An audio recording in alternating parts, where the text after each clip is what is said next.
दिल्ली में अब राजेंद्र नगर विधानसभा उपचुनाव की सुनाई दे रही है कुछ हलचलें। एक तरफ गर्मी बढ़ रही है तो दूसरी तरफ राजेंद्र नगर उपचुनाव को लेकर दिल्ली का सियासी पारा भी बढ़ रहा है। राजेंद्र नगर उपचुनाव को लेकर अब आम आदमी पार्टी, बीजेपी और कांग्रेस की तरफ से उम्मीदवारों ने नामांकन दाखिल कर दिया। नामांकन के बाद चुनावी बचाएं राघव चड्ढा के राज्यसभा जाने की वजह से ही ये सीट खाली हुई थी। बीजेपी अपना परचम लहराने की कोशिश में है। दरअसल पूरी लड़ाई माहौल बनाने की, संदेश देने की है। आप और बीजेपी के इस मुकाबले को कांग्रेस की प्रेमलता ने भी दिलचस्प बना दिया। आज की बहस इसी पर करेंगे कि आखिर राजेंद्र नगर उपचुनाव में कौन किस पर भारी पड़ेगा और किसकी कैसी तैयारी है, मुद्दे क्या हैं, उस पर भी बात करेंगे। जबरदस्त काम किया अरविंद केजरीवाल जी ने, हमारे एमएलएज ने बहुत अच्छा काम किया है और लोग चाहते हैं किसी काम का कंटिन्यूएशन बना रहे, कोई एक्सपेरिमेंट ना हो। लोग चाहते हैं कि जो भी छोटे मोटे काम बचे हुए वो सारे काम भी पूरी तरह से अच्छी तरह से हो जाएं। तो यही मेन मुद्दा है। लोग चाहते हैं कि अरविंद केजरीवाल जी का विधायक होगा तो काम आसानी से होता चला जाएगा। ये कहती है कि जी आपने कूड़े हर जगह कर रखे हैं एमसीडी ने। सीमेंट एक बोरी खरीदने जाए तो आपका बंदा पैसा मांगने आ जाता है। लोग एमसीडी के कामों को लेकर भारतीय जनता पार्टी को ढूंढ रहे हैं। मेरे पार्टी वालों को पता मैं कहाँ रहता हूँ। सबसे बड़ा मुद्दा जो है राजेंद्र नगर का बेटा और बाहर का भगोड़ा, फिर बिजली, पानी, सुविधाएं, जहाँ झुग्गी वहाँ मकान, बच्चों के लिए खेलने के लिए स्टेडियम नहीं है, पीने का गंदा पानी है, बदहाल सीवर व्यवस्था है और पीडब्ल्यूडी की गड्ढों भरी सड़कें हैं। जगह जगह शराब के ठेके खुलवा दिए, पानी नहीं दिया किसी को, बिजली नहीं है, भीषण गर्मी में लोग बिजली के कारण परेशान हो रहे हैं। ये बहुत सारे मुद्दे हैं यहाँ के लोगों के लिए। आज कोई बच्चों के लिए ऐसी व्यवस्था नहीं है कि चलो खेल का मैदान नहीं है तो इंडोर हो जाए, कुछ नहीं है। मेडिकल सुविधाएं नहीं है। आयुष्मान भारत योजना जो प्रधानमंत्री की चालू नहीं करी, यहाँ पे महिलाओं की जो इन्होंने जो शोषण किया है इनके विधायकों ने, सारे मुद्दे हैं। महिला सुरक्षा, बहुत सारे मुद्दे हैं जिसको लेकर मैं चुनाव में जा रहा हूँ। आप मेरे एरिया में जाइए, राजेंद्र नगर विधानसभा में वो सब ये कह रहे हैं कि टिकट आपकी नहीं है, टिकट हमारी है। इस टिकट को हम लड़ने जा रहे हैं और हम जीत के आएंगे। ये जनता जीतेगी, हम नहीं जीतेंगे, हमारी कांग्रेस पार्टी नहीं जीतेगी, जनता जीतेगी। बीजेपी को तो बेचारों को कोई कैंडिडेट नहीं मिल रहा है। अगर बीजेपी कैंडिडेट ना भी देती यहाँ पर तो मुझे कोई खास आश्चर्य नहीं होता, क्योंकि उनकी स्थिति बहुत ही खराब है। और दिल्ली में, पूरी दिल्ली में सब लोग जानते हैं कि हर शख्स के दिल में बसते हैं अरविंद केजरीवाल। साफ तौर पे आम आदमी पार्टी प्रचंड बहुमत से जीतने जा रही है। मैं आपको फिर कह रहा हूँ, जितने वोटों से मैं जीता था उससे ज्यादा वोटों से जीतेंगे। कि आम आदमी पार्टी को राजेंद्र नगर से कोई उनका यहाँ का स्थानीय बेटा बेटी कोई चुनाव के लिए मिला ही नहीं। करावल नगर से एक हारे हुए कैंडिडेट को बुलाए हैं जिसको यहाँ की जनता वापस हराकर बैरंग भेजने वाली। वो दूर राज्यसभा में चले गए तो वहाँ जाके कुछ भी कह लें, यहाँ की जनता उनको पकड़ के क्या करेगी वो जब आएंगे तब पता लगेगा उन्हें। इसलिए राघव चड्ढा जो कह रहे हैं, आम आदमी पार्टी के लोग कह रहे हैं, वो तो कहते रहते हैं। यहाँ की जनता से पूछो क्या समस्याएं हैं। सबके अपने अपने दावे हैं और दावे करने का उनको अधिकार है। कुछ सवाल हैं वो आपके सामने रखते हैं, फिर इस पर हम चर्चा करेंगे। राजेंद्र नगर विधानसभा उपचुनाव में किसका पलड़ा भारी है? सवाल राजेंद्र नगर उपचुनाव में बड़े चुनावी मुद्दे क्या हैं? वैसे जब बाई इलेक्शन होता है तो क्या वाकई मुद्दे मायने रखते हैं? सवाल ये है।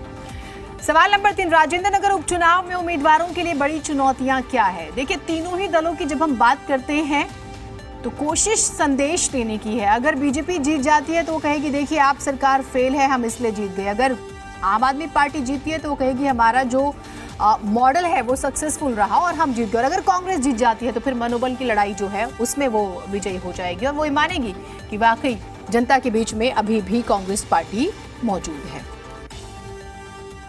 तो सारी लड़ाई संदेश देने की है और उपचुनावों का दरअसल मकसद भी यही होता है। कुछ मेहमान हमारे साथ हैं, आपका परिचय कराते हैं फिर चर्चा शुरू करेंगे। शुभेंदु शेखर अवस्थी प्रवक्ता बीजेपी हमारे साथ हैं, मीनाक्षी शर्मा प्रवक्ता आम आदमी पार्टी से हमारे साथ हैं, परवेज आलम कांग्रेस पार्टी की तरफ से हमारे साथ हैं, ऋषि मिश्रा वरिष्ठ पत्रकार हैं। आप सभी का बहुत स्वागत है कार्यक्रम में। आम आदमी पार्टी से ही शुरुआत करेंगे। मीनाक्षी जी, क्योंकि राघव चड्ढा जी 20,000 से ज्यादा वोटों से यहां से जीते थे तो उनकी अपनी एक इमेज थी, एक पढ़ा लिखा नौजवान हंसमुख चेहरा ये कहा जाता था और पहले जो है अरविंद केजरीवाल जी का कार्यकाल। लेकिन अभी ये सीट आपके जो प्रत्याशी हैं उन्हें जनता क्यों वोट करेगी? अगर आप मुझे जेन्युइनली मुद्दों पे बात करें तो। देखिए, योगेश पाठक जी एक युवा शिक्षित, ईमानदार और प्रतिभाशाली नेता है, जो कि 22 साल की उम्र से जो उन्होंने अपने आप को जनता को सेवा में अपने आप को समर्पित कर दिया। वो एक बहुत ही प्रतिभाशाली व्यक्तित्व रखते हैं और अभी जब वो डोर टू डोर कर रहे हैं, जनता के बीच में जा रहे हैं, तो उन्हें बहुत ही प्यार मिल रहा है और जनता पलके बिछाए उनका इंतजार कर रही है कि कब चुनाव आएगा और वो जीत कर आएंगे और उनके लिए काम करेंगे। आप ये देखिए, मैं खुद डोर टू डोर करती हूँ, राजेंद्र नगर की जनता के बीच में मैं गई, मैंने देखा कि वहां के लोग केजरीवाल जी को बहुत पसंद करते हैं, क्योंकि वहां के लोगों ने केजरीवाल का काम देखा है। और अभी तक देखिए 2 बार चुनाव हुए हैं वहां पर, दोनों चुनावों में आम आदमी पार्टी के नेता चुनकर आए हैं और अभी भी जो जनता की राय है वो यही है कि जिसकी सरकार उसका विधायक, क्योंकि उन्हें पता है केजरीवाल काम करते हैं, केजरीवाल का विधायक आएगा, ये ईमानदारी और चुने हुए काम। ठीक है मीनाक्षी जी, मैं आपकी बात तो सुनी, मैंने एक काउंटर सवाल आपसे ले लेती हूँ। आपने कहा कि वो ईमानदार नेता है, पाठक जी का आपने जिक्र किया, लेकिन आप मुझे ये बताइए, करावल नगर में जब वो चुनाव में थे तब वो ईमानदार नहीं थे क्या? दूसरे नंबर पे रहे थे वो, यहाँ पर क्यों हार गए थे अपना चुनाव? पहली बात तो हार जीत से आप किसी के ईमानदार होने या ना होने का सर्टिफिकेट नहीं दे सकते। जब चुनाव होते हैं तो जीत हार लगी रहती है। हार जीत नहीं, हम तो वैसे भी किसी को नहीं दे सकते। ये आपकी पार्टी आजकल ज्यादा ईमानदार कर रही है। आपने चुनाव से कंपेयर किया। मैं आपके स्टेटमेंट पे काउंटर सवाल पूछ रही हूँ। ये जो आपने क्वालिटीज बताई, क्या ये उस वक्त नहीं? जवाब दे रही हूँ, सुनिए ना जी, मैं आपके सवाल का जवाब दे रही हूँ कि हार जीत से किसी की ईमानदारी का पता नहीं लगाया जाता। आराम से अगर हम दिखती है, सुनिए ना मीनाक्षी जी, ईमानदारी दिखती है और ईमानदारी देखिए उनकी बहुत ही यही तो मजेदार है कि ईमानदारी दिखती तो फिर क्या बात थी। साफ सुथरी छवि है। और अभी मैं आपसे कहूंगी जीनत कि आप राजेंद्र नगर की जनता में जाकर सर्वे करें, उनसे नहीं, हम है, हमारी टीम है और आज हमने इस टॉपिक को उठाया। मीनाक्षी जी अभी एक सेकंड, आप थोड़े से सुन लीजिए उनको।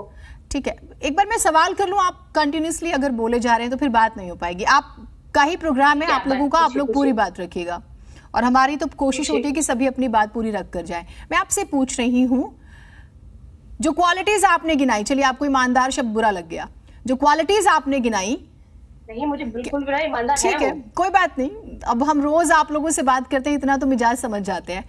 ठीक है, जो क्वालिटीज आपने गिनाई, क्या वो क्वालिटीज उस वक्त नहीं थी जो अभी आज है और करावल जो अभी राजेंद्र नगर की जनता उनको वोट करेगी?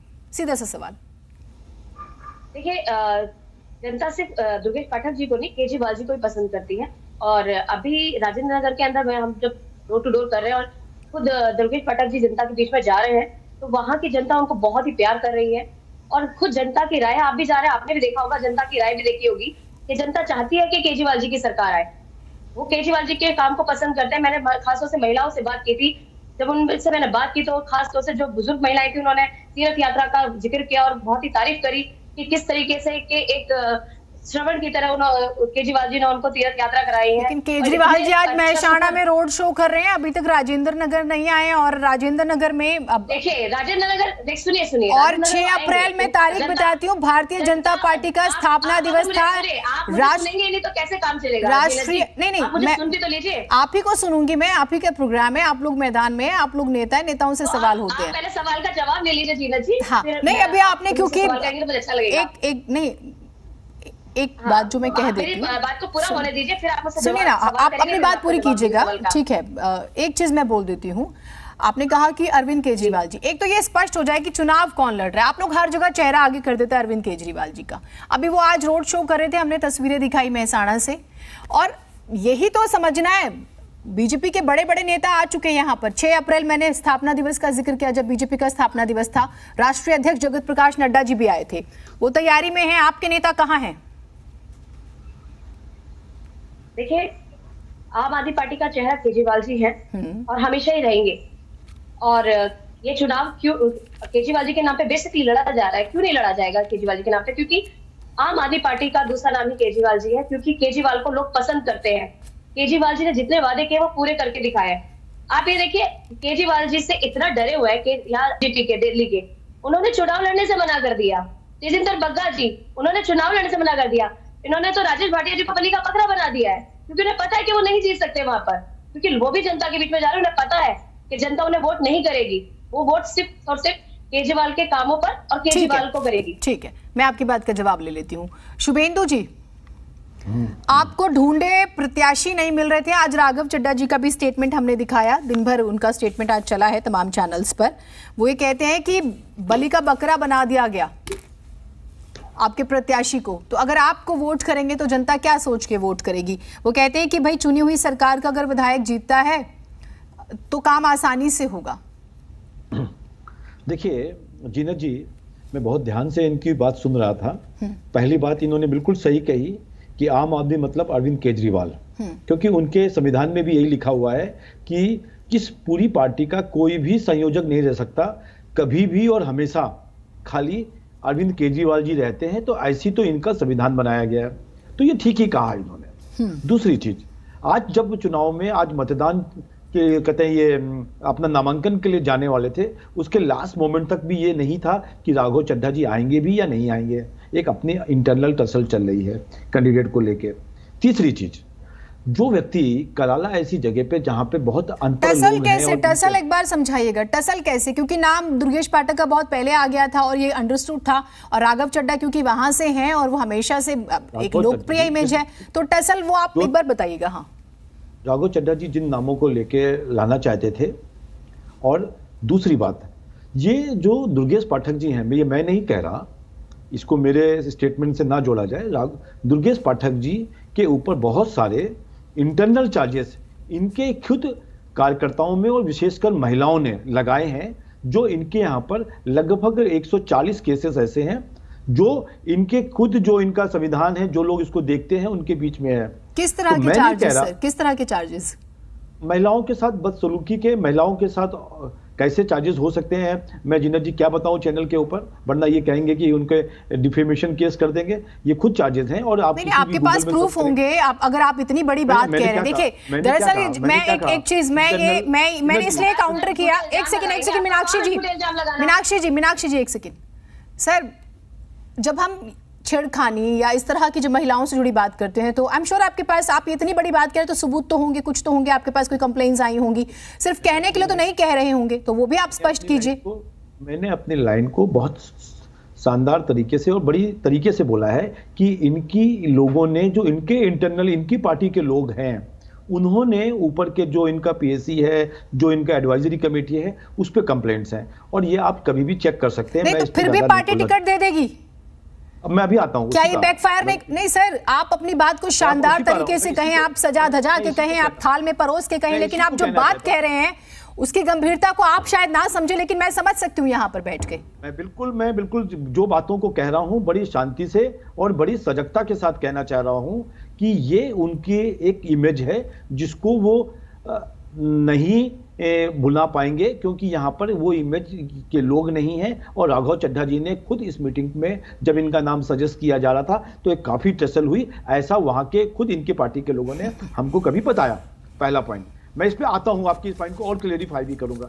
दूसरा, अभी भी जो इन्होंने नामांकन भरा है उसमें एक साल का ITR को गैप क्यों डाला इन्होंने, इसको भी हम लोग आरोप में पूछेंगे कि सब लगातार कंटिन्यूएशन में आपको आरोप डालनी थी, अपना इनकम टैक्स रिटर्न डालना था, पर क्यों डाला। और दूसरी चीज, एक विशेष कंपनी जिसके साथ उनका इन्वॉल्वमेंट बताया जाता है, उसका भी डाटा क्यों नहीं डाला, जो कि इन्होंने पिछले चुनाव में डाला था, उसके पहले के चुनाव में नहीं डाला था, तो ये आपकी बात फिर कहां से आया, ये भी क्वेश्चन इनसे पूछे जाएंगे। मैं इसके ऊपर भी निकलता हूं, क्या पूरे राजेंद्र नगर में इनको एक भी कैंडिडेट नहीं मिला, इसका जवाब दें। अगला क्वेश्चन पूछना चाहता हूं कि यहां जो राजेंद्र नगर है वहां पे एक पंजाबी समाज के लोग, सिख समाज के लोग काफी रहते हैं, और उन्होंने हमेशा, जैसे पहले भी हमारे लोग रहे, कांग्रेस की सरकारें रही, उसके बाद RP सिंह जी हमारे विधायक रहे, तो उन्होंने उस लोगों को, एक विशेष समाज के लोग, सिख समाज के लोग, अपने पंजाबी कल्चर के साथ लोगों को दिया है। इसलिए आज भी ये एक बाहरी कैंडिडेट कहलाते हैं। और अंतिम बात करके मैं अपनी बात को खत्म करूंगा कि भाई देखिए, आज जो राघव चड्ढा जी पूरे दिल्ली में जल बोर्ड के चीफ थे, उन्होंने खुद अपनी विधानसभा में 8 साल तक पानी नहीं ला पाए, और पूरा का पूरा दिल्ली की तो बात ही नहीं कह रहा हूं, वहां पे हर घर के अंदर जो G+4 घर बने हुए हैं, छोटे छोटे घर बने हुए हैं, उसमें ट्यूबवेल लगा हुआ है, जमीन से पानी, बोरवेल लगा हुआ है, जमीन से पानी जा रहा है। एक और लास्ट चीज कहूंगा, जल्दी से, हाँ, तो ऐसी क्या जरूरत थी कि पिछली बार जो जीते थे उनको हटा के राघव चड्ढा जी को लाए थे, क्योंकि ये जानते हैं कि यहाँ के जो पब्लिक है बड़ी समझदार है और वो ऐसे लोगों को वोट नहीं देगी, इसलिए ये कैंडिडेट डाला। ठीक है, आपने कहा कि आपको कुछ नेताओं से इंफॉर्मेशन मिली है। मैं चाहूंगी जब मैं अगली बार आपके पास आऊं तो आम आदमी पार्टी में इनकी छवि खराब है या कुछ ऐसा हुआ है तो आप उन नेताओं का नाम लीजिएगा, उन नेताओं का नाम जरूर लीजिएगा। और रही बात बाहरी बनाम घर के बेटे की बात, तो फिर तो प्रेमलता जी तो घर की ही है,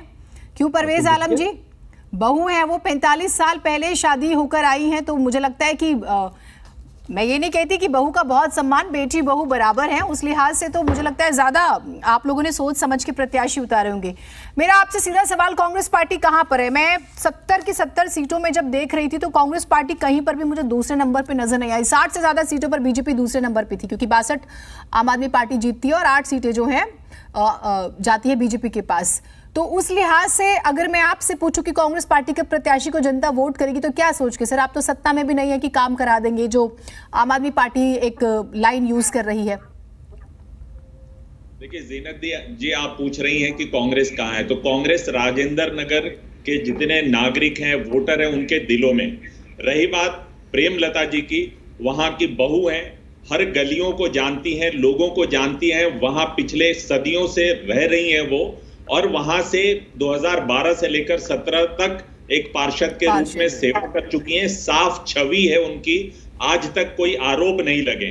दूसरी बात, जो अभी डंका पीटा जा रहा था आम आदमी पार्टी के काम का और दुर्गेश पाठक जी के बारे में बखान किया जा रहा था, और भाजपा के मेरे मित्र जो हैं भाटिया जी के बारे में बखान कर रहे थे, मैं दोनों उम्मीदवारों के बारे में बताना चाहता हूं आपके सामने। 2013 में आम आदमी पार्टी ने राजेंद्र गर्ग को टिकट दिया, जीते 2013 में, उन्होंने सेवाएं की। अब क्या सेवाएं की, क्यों उनका टिकट काटा गया? अगर इन्होंने बहुत अच्छा काम किया तो फिर 2015 में राघव चड्ढा को क्यों, 2020 में क्यों टिकट दिया गया इनको? उसके बाद राघव चड्ढा दिल्ली जल बोर्ड का मुखिया होते हुए भी राजेंद्र नगर के लोग बूंद बूंद पानी को तरस रहे हैं, बोरवेल का पानी पिलाया जा रहा है, गंदा पानी, जिसके वजह से लोग बीमार पड़ रहे हैं। जॉन्डिस, लीवर की बहुत सारी बीमारियां वहां के लोगों में हैं। बोरवेल का गंदा पानी पिलाया जा रहा है। जो ये मॉडल की बात करते हैं, ये जो उस मॉडल की बात करते हैं जहां इनके 2 स्वास्थ्य मंत्री आज जेल में हैं। वहीं भाटिया जी के बारे में बताना चाहता हूं, जो अनऑथराइज जगह पे होटल चला रहे हैं और डंके की चोट पे कानून को ठेंगा दिखाकर चला रहे हैं। और जब ये पार्षद थे तब इनको वहां के लोग लेंटर मैन के तौर पे बुलाते थे कि बिना इनके मर्जी के कोई आम आदमी लेंटर नहीं डाल सकता था।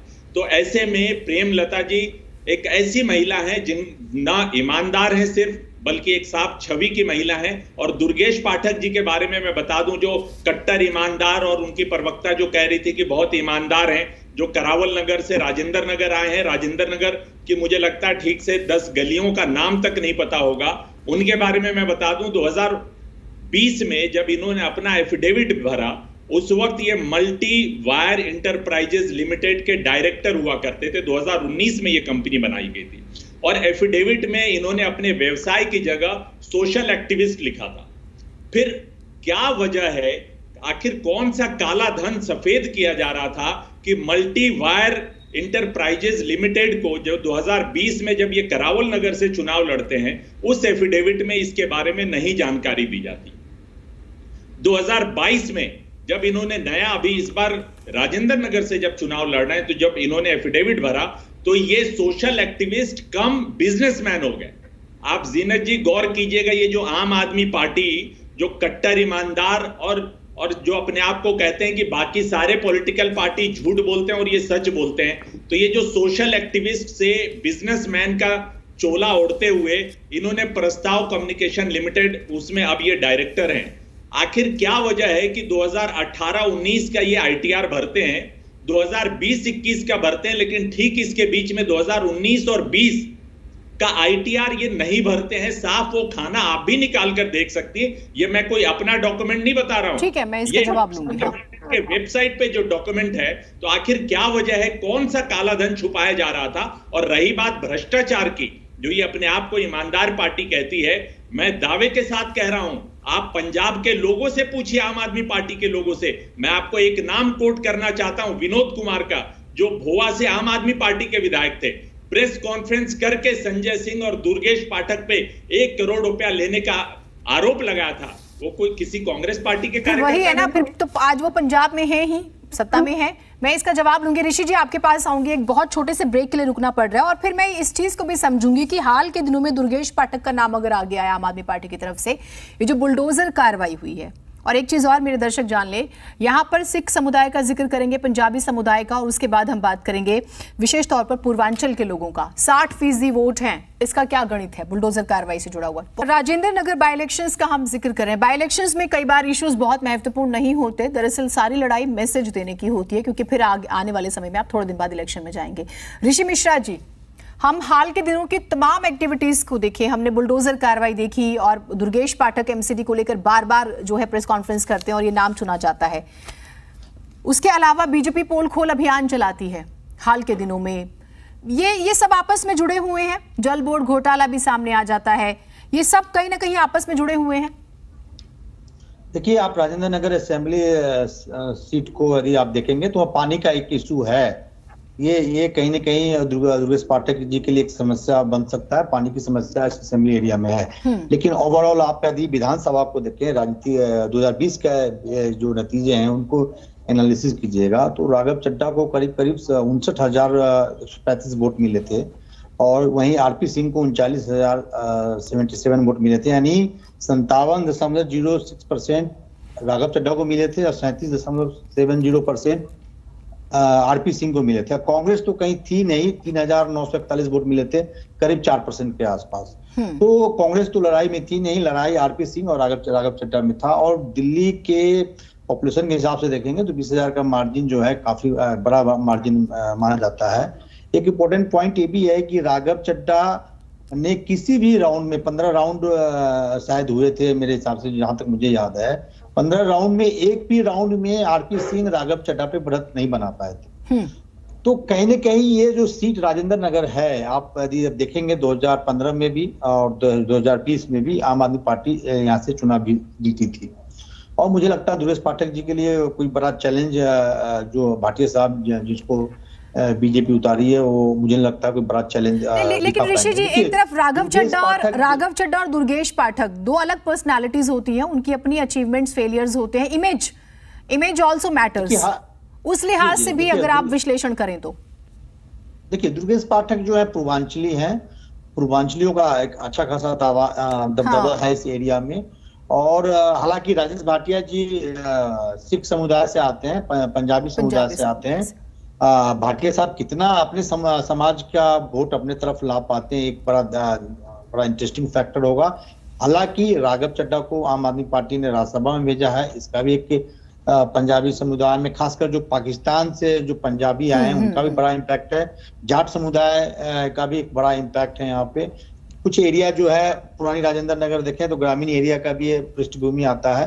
तो कहीं ना कहीं यदि आप देखें राजेंद्र नगर में पानी का इश्यू है, सीवर का इश्यू है। आपने जो सवाल किया मैं उस पर आता हूँ, बुलडोजर का भी इम्पैक्ट होगा। देखिए 2020 विधानसभा चुनाव में मैं खुद दिल्ली के करीब 15 से 16 विधानसभा क्षेत्रों में गया। देखिए बीजेपी क्यों नहीं आम आदमी पार्टी को क्रैक कर पा रही दिल्ली में, उसका कारण है कि आम आदमी पार्टी जो बीजेपी का जो आधारभूत वोट हुआ करता था मध्यम वर्ग, उसमें भी कहीं ना कहीं 40-50, कहीं 40-60, कहीं 50-50 का सिंध लगा चुकी है। मैं आपको बताऊं, एक एग्जांपल दूंगा। राजेंद्र नगर से अलग अलका लंबा चांदी चौक से लड़ रही थी।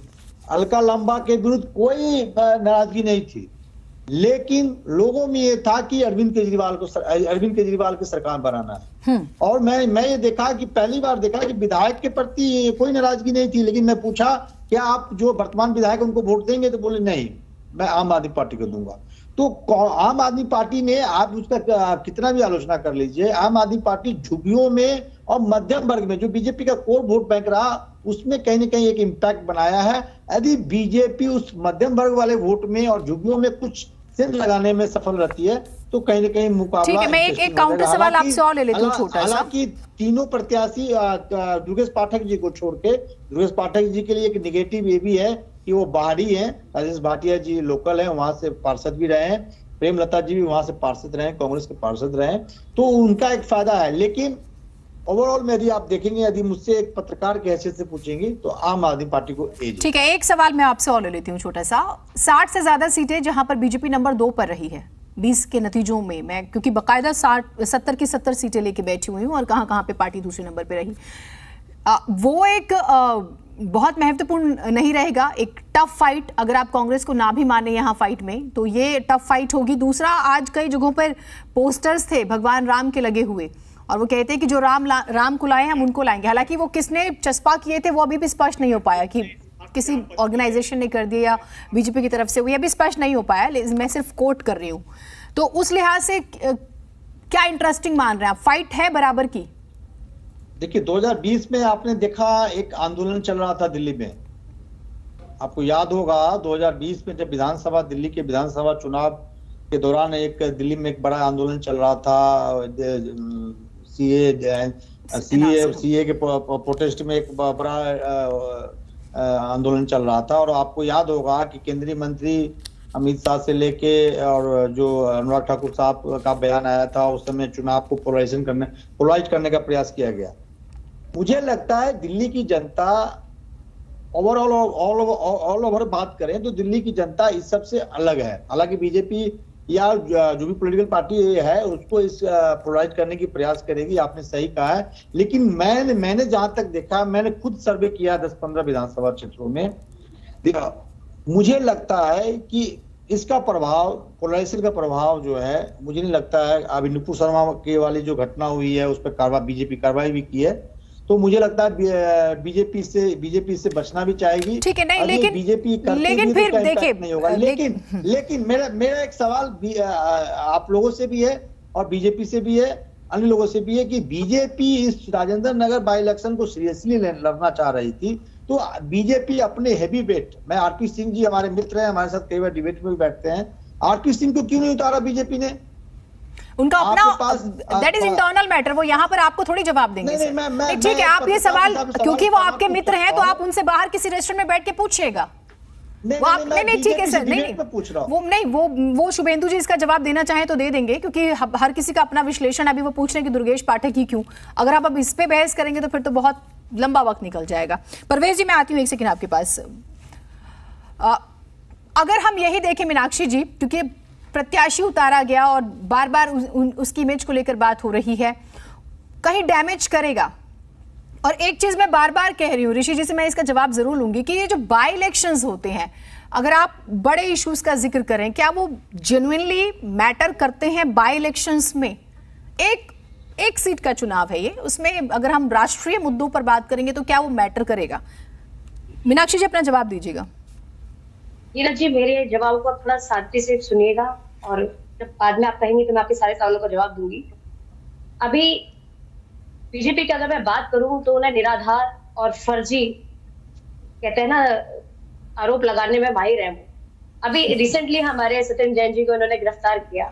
ईडी ने खुद माना कि ना तो उनके ऊपर कोई एफआईआर है, ना ही वो आरोपी हैं, फिर भी उनको 9 दिन की हिरासत में रखा, जैसे उनको बिग बॉस का कोई खेल चल रहा हो। ईडी ने कब माना? ये आप क्या कह रही हैं? अभी सुनिए एक सेकंड, नहीं ये क्या कह रही हैं आप? अभी सुनिए, आप इस केस को नहीं एक सेकंड, आप यहाँ बैठ के कुछ भी थोड़ी कहेंगे। एक सेकंड मीनाक्षी जी, ईडी ने कब माना? सुनिए आप क्या कह रही हैं? जी मेरी बात तो सुन लीजिए, जीना जी मेरी बात को सुन लीजिए पहले पूरा, ठीक है? अभी इन्होंने जितने भी आरोप लगाए महिलाओं के बारे में, इनके पास कोई सबूत था? इन्होंने कुछ भी, पहले आप ईडी का जवाब दीजिए। ईडी ने ये कहाँ पे, आप महिलाओं पर आइएगा। नहीं ठीक है मीनाक्षी जी, एक सेकंड, एक बात का जवाब देने दीजिए, हम आएंगे आपकी बात पे भी आएंगे। मैं देखिए प्लीज मीनाक्षी जी, मैं आपसे थोड़े से पेशेंस की उम्मीद करती हूँ। आप मुझे ये बताइए, एक सेकंड, आप मुझे ये बताइए, ईडी ने ये बात कहाँ कही है कि उन पे ना कोई एफआईआर है, कुछ भी नहीं है? ईडी आपको क्या लगता है बिल्कुल ही खलीहर, बिल्कुल ही फालतू है, उसको कोई काम नहीं है? 9 दिन की कस्टडी, 9 जून तक की कस्टडी उन्हें क्यों मिली है?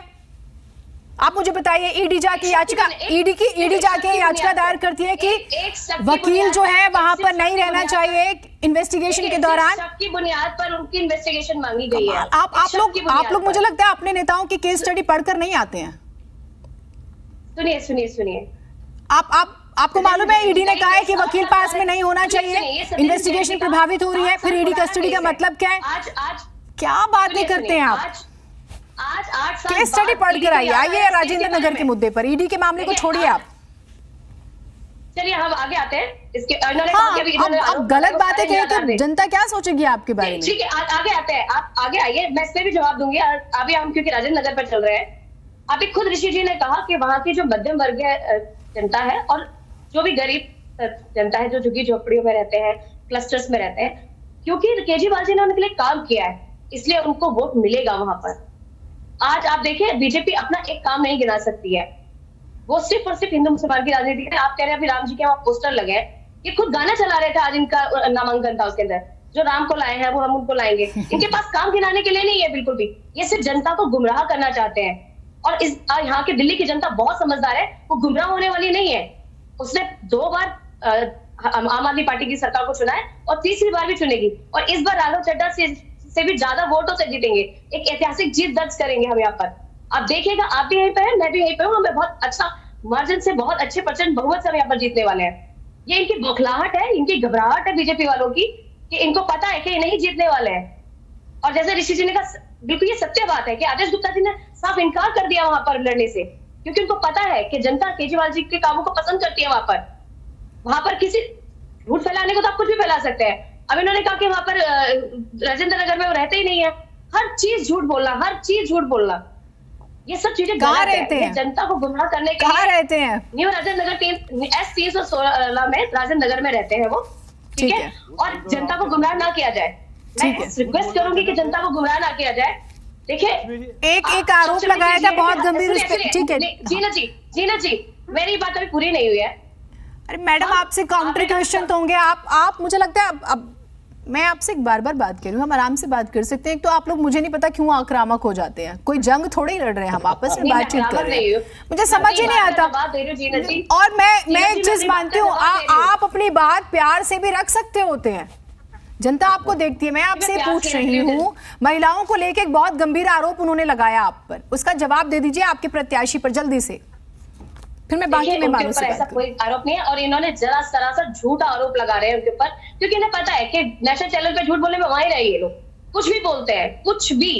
अगर इनके पास कोई सबूत था तो दिखाए, कौन सी FIR है, कौन सा कोई शिकायत है, लेकर आते शिकायत यहाँ पर। एक निराधार बात कह देना कि जनता के बीच में जाके जी उनके ऊपर तो किसी महिला ने आरोप लगाया है, कहाँ लगाया है, कैसे लगाया है, सब कुछ निराधार है, सब कुछ सिर्फ इसलिए कि किसी की इमेज खराब करी जा सके। क्योंकि इनका काम क्या है कि सिर्फ और सिर्फ जनता को गुमराह करना।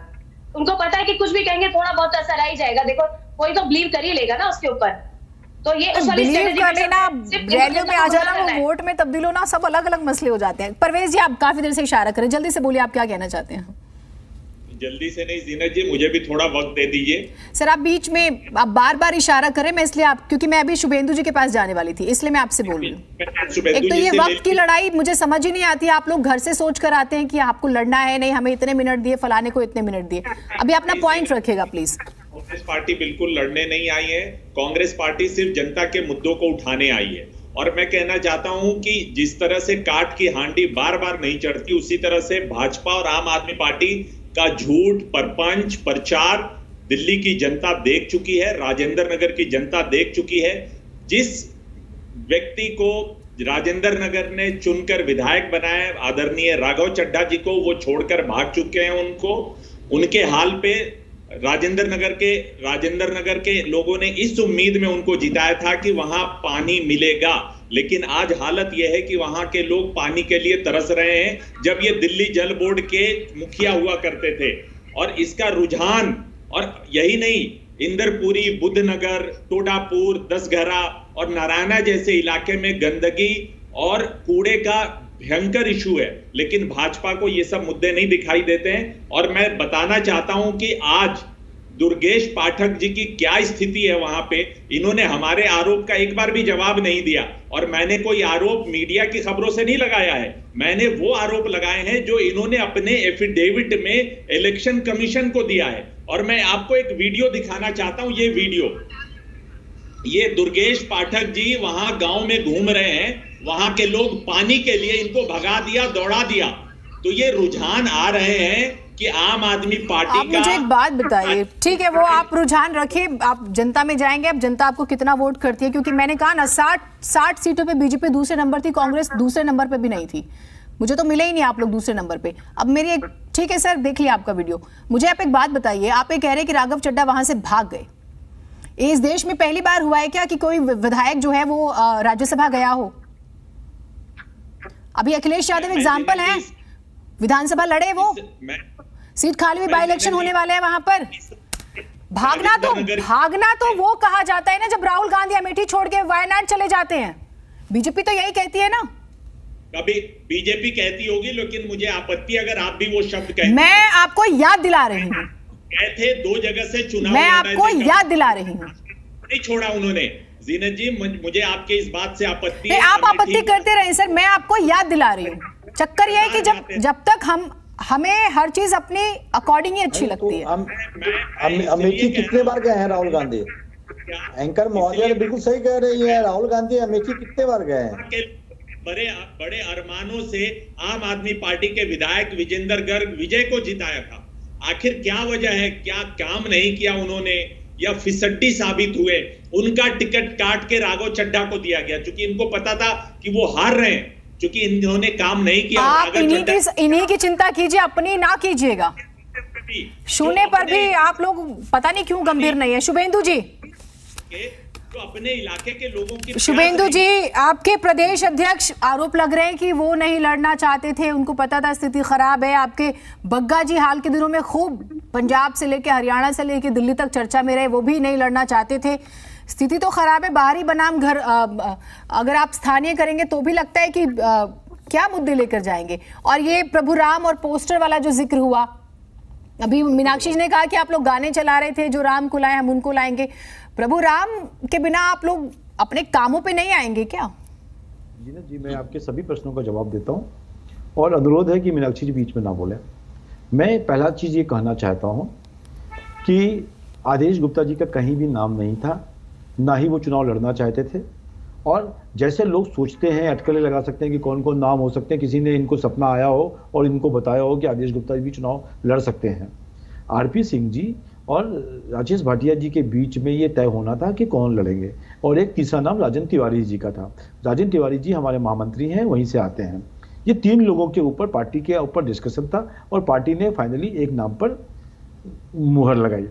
अब देखिए, हमारे यहाँ पर जब हमको जो चीज हमको नहीं मालूम है, वो मीनाक्षी जी को या आम आदमी पार्टी लोगों को उनकी भी तो अंदर की बात है, आपको मालूम है, उनको नहीं मालूम। हम उसका आपने नाम पूछा था, नाम भी बताएंगे। नाम बताइए आप, बहुत अच्छी बात है। तो आप सुनो जीनत जी, हम तो कोई कच्ची बात नहीं कहते। अभी आपने थोड़े दिन पहले वीडियो एक देखा होगा, दीपक मदान दीपू, जिन्होंने सत्येंद्र जैन जी को 1 करोड़ 15 लाख रुपए दिए अपनी सीट के लिए, जिसमें 1 करोड़ 50 लाख रुपए मांगे गए थे पार्षद की टिकट देने के लिए, और वो पैसा जाके ट्रांसफर हुआ सत्येंद्र जैन जी और दुर्गेश पाठक के माध्यम में केजरीवाल जी को। और बिल्कुल ओपन वीडियो है, इन्हीं की पार्टियों के सदस्य हैं। और जब 9 तारीख को पता चला, 9 मार्च को, कि ये इलेक्शन पोस्टपोन हो गए हैं, तो उसने अपने वापस पैसा मांगा तो इन्होंने दिया नहीं।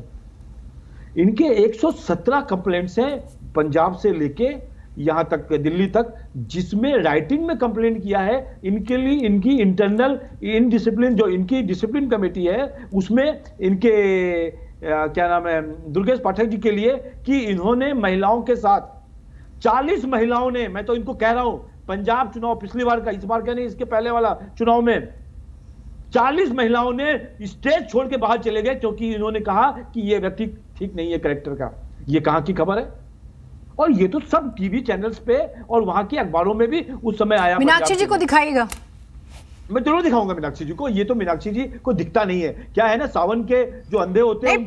फिर भी आप यदि आप सुनिए ना, यदि आप ये बता रहे हैं इस चुनाव में, यानी कि अभी जो 22 में पंजाब में चुनाव है, उससे पहले 17 आप ये कह रहे हैं, यानी कि फिर भी पार्टी जीत गई, ये 40 महिलाएं आई नहीं विरोध करने, मैं नहीं जानती इसमें कितनी सच्चाई है, और अगर आपके पास अभी कोई प्रूफ है तो आपको रखने चाहिए। जी मैंने आपको क्या कहा, हमने ना कंप्लेंट हुई, ना हमारी कोई भाजपा की महिलाओं के साथ गड़बड़ किया, उनको इंटरनल कंप्लेंट मिली, उनको इन पर एक्शन लेना था।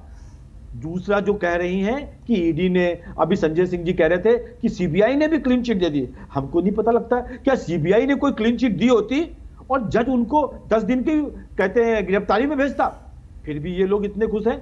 आज भी संजय सिंह क्या कह रहे थे कि भैया आप दरअसल आप मेरे सवाल से भाग रहे हैं। सुनिए सुनिए सुनिए सुनिए, ये आरोप प्रत्यारोप से आगे मैं आपसे दोबारा सवाल पूछती हूँ सर। सुनिए सुनिए, आप लोग सवाल से बहुत बड़े स्मार्टली भागते हैं। सर वो प्रभु राम को लाना पड़ गया, वो जरा एक बार बताइएगा। आपको गाने बजाने पड़ गए, राम सबके आराध्य हैं, ये एक अलग बात है। आप लोगों को चुनाव के वक्त ज्यादा याद आ जाते हैं, तो इस पर एक बार मुझे जवाब दीजिएगा। दूसरी बात ये कि बीजेपी को वोट जनता करे तो 5 बड़े काम क्या है वो गिनाइए। बुलडोजर से वोट मिल जाएगा या आपको पोल खोल से वोट मिल जाएगा?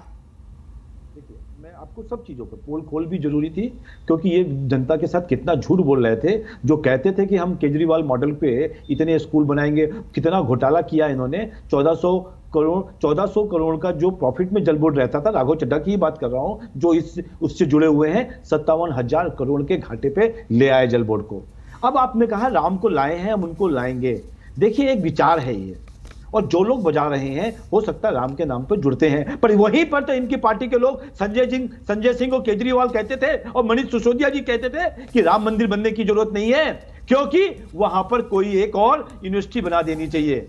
तो उनकी अम्मा जी ने कहा, केजरीवाल जी ने कहा, मेरी नानी कहती थी कि जहां पर मस्जिद तोड़ के मंदिर बनेगा वहां पर हम नहीं जाएंगे, पर केजरीवाल जी मंदिर बनने के बाद। पर आपको जानकारी होगी अब ट्रेन चलती है अयोध्या के लिए। मैं वही कह रहा हूं, ये वही मैं बताती हूं हैं जिनके दांत दिखाने के और खाने के और हैं। अब आपके हर प्रश्न का जवाब दूंगा मैं। ये थोड़ा जल्दी सर, आप खींच रहे हैं बातों को, बार बार घुमा रहे हैं एक ही बात। हम राम को भी लेके आते हैं, हमको जो दिल में है उसको कहते हैं और करते हैं। अभी परवेज जी ने इतने आरोप लगाए, आप किसी आरोप का जवाब नहीं दे रहे। पूरे दिल्ली के लिए वैक्सीनेशन लगाना मोदी जी का काम था। पूरे दिल्ली को एक बहुत बड़ा आयुष्मान योजना देने के लिए मोदी जी लाए थे, पर यही केजरीवाल जी ने दिल्ली में लागू होने नहीं दिया।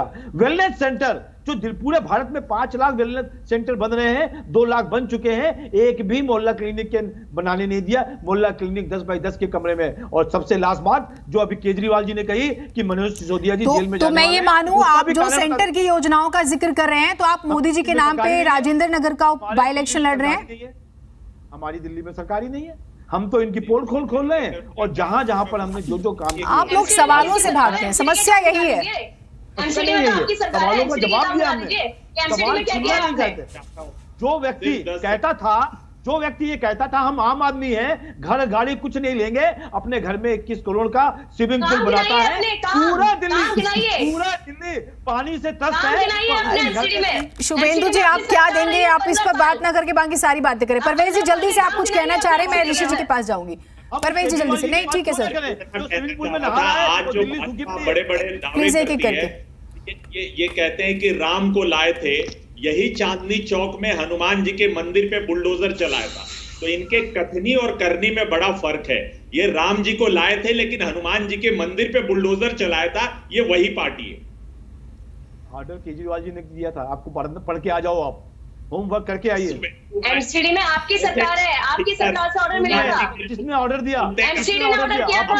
एमसीडी ने ऑर्डर किया। एमसीडी में बीजेपी की सरकार है, जनता को गुमराह मत कीजिए। एमसीडी ने बुलडोजर चलाया वहां पर। थी उसमें, दिल्ली सरकार की भी सहमति थी उसमें, लेकिन आदेश एमसीडी की सरकार ने वहां पर ऑर्डर दिया था। आपने कमिश्नर को ऑर्डर दिया था, सहमति आम आदमी पार्टी की थी। अब आप यहाँ पे आके कुछ भी बोलिए। आम आदमी पार्टी की सहमति की जरूरत ही नहीं थी, वहाँ पर एमसीडी ने बुलडोजर चलाया, बल्कि आम आदमी पार्टी के कार्यकर्ता उसे बचाने गए थे। बात करते हो, लेटर काफी देखी नहीं। अभी दुर्गेश पाठक जी ने भी बहुत सारे अतिक्रमण के खिलाफ कार्रवाई में बचाया है। अभी तो हाल के दिनों में। ठीक है सर, प्लीज प्लीज ठीक है। राम की आप राम के ही बच्चों पर जब बुलडोजर चला रहे हैं, उनको वेगन नहीं, ये दरअसल आप लोग अपने वोट के हिसाब से लोगों को चूज करते हैं। ठीक है प्लीज, ऐसे अगर आप सभी बोलेंगे तो फिर आवाज भी किसी की साफ नहीं जा पाएगी, वक्त भी खराब होगा। ऋषि जी, जो मेरा एक सवाल था आपसे, एक तो देखिए, प्रभु श्री राम तो हम सबके ही आराध्य हैं, लेकिन नेताओं को ये विशेष समय पे याद आते हैं, ये तो एक बात है। चलिए आज देखिए, एक बाई इलेक्शन में भी पोस्टर लगा उनका, वो किसने लगाया अभी स्पष्ट नहीं है, मैं उस पर नहीं जाऊंगी। ये जो बाई इलेक्शंस होते हैं सर, क्या जो नेशनल इश्यूज का आप जिक्र कर रहे थे, सीए का जिक्र हुआ या उस वक्त के माहौल का, सेम वो बाई इलेक्शन में अप्लाई करेगा? एक पूरा स्टेट जब इलेक्शन में होता है और एक स्पेसिफिक बाई इलेक्शन, क्योंकि ये लड़ाई यहां से मैसेज की होगी और ये सभी के मनोबल के लिए बहुत जरूरी है। देखिए, जो बाई इलेक्शन राजेंद्र नगर में हो रहे हैं, उसके बाद मुझे लगता है कुछ दिनों के बाद एमसीडी इलेक्शन होगा। हाँ, तो बाई इलेक्शन का इम्पैक्ट जरूर एमसीडी इलेक्शन पे पड़ेगा। आगामी विधानसभा या लोकसभा को इससे मैं नहीं जोड़ सकता हूँ, लेकिन एमसीडी चुनाव में इसका इम्पैक्ट पड़ेगा। यदि बाई इलेक्शन में बीजेपी चुनाव यदि जीत जाती है तो उसका एक बड़ा प्रभाव पड़ेगा। यदि आम आदमी पार्टी जीतती है तो उनको ये बताने को होगा दिल्ली की जनता में कि देखिए हमारे हमने जो काम किया है उससे आम जनता खुश है। लेकिन आम आदमी पार्टी से भी मेरा सवाल है एक कि जल बोर्ड के चेयरमैन होने के बावजूद भी यदि राजेंद्र नगर के लोगों का प्यास यदि स्थानीय विधायक नहीं बुझा पाए तो ये कहीं न कहीं आम आदमी पार्टी की एक बड़ी असफलता मैं मानता हूँ। नंबर 2, जो आपने पूछा, हो सकता है दुर्गेश पाठक को लेकर एक इमेज जरूर बीजेपी या विपक्षी पार्टी कांग्रेस जो है गढ़ रही है कि वो बाहरी हैं और चुनाव हार चुके हैं, जिसको जनता ने नकार दिया है और आम आदमी पार्टी ने ऐसे उम्मीदवार बनाए हैं। लेकिन सवाल बीजेपी से भी है कि यदि बीजेपी चुनाव को बहुत सीरियसली लड़ना चाह रही थी तो आपके पास दिल्ली भाजपा में एक से एक अच्छे उम्मीदवार थे, तो आप उनको उतारते तो मुकाबला दिलचस्प होता।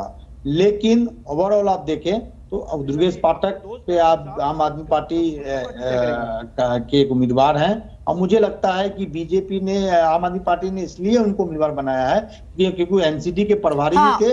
एक महत्वपूर्ण बात मैं कहने जा रहा हूं कि बुलडोजर जो चला है दिल्ली में, उसका क्या कहते हैं घाटा बीजेपी को उठाना पड़ेगा, क्योंकि बीजेपी ने वादा किया था कि बुलडोजर के बदले जिनके घर टूटेंगे उनको वो घर देने का वादा उन्होंने किया था। और जिस प्रकार से बुलडोजर चल रहा है उसका कहने के जो झुग्गी झोपड़ियों में है या जो बुलडोजर का शिकार जो दिल्ली की जनता हुई है, खासकर राजेंद्र नगर की बात करूं तो वो शायद ही भाजपा को वोट दें, तो इसका एक इम्पैक्ट मुझे लगता है। और आपने देखा भी एमसीडी के जो प्रभारी थे दुर्गेश पाठक और बार-बार प्रेस कॉन्फ्रेंस कर रहे थे, तो कहने के मुझे लगता है एक आम आदमी पार्टी की रणनीति रही होगी कि जिस प्रकार से दुर्गेश पाठक ने बुलडोजर वाली घटना को प्रकाश में लाया, बीजेपी पे अटैक किया है, तो उसका फायदा कहने के आम आदमी पार्टी उठाना चाह रही।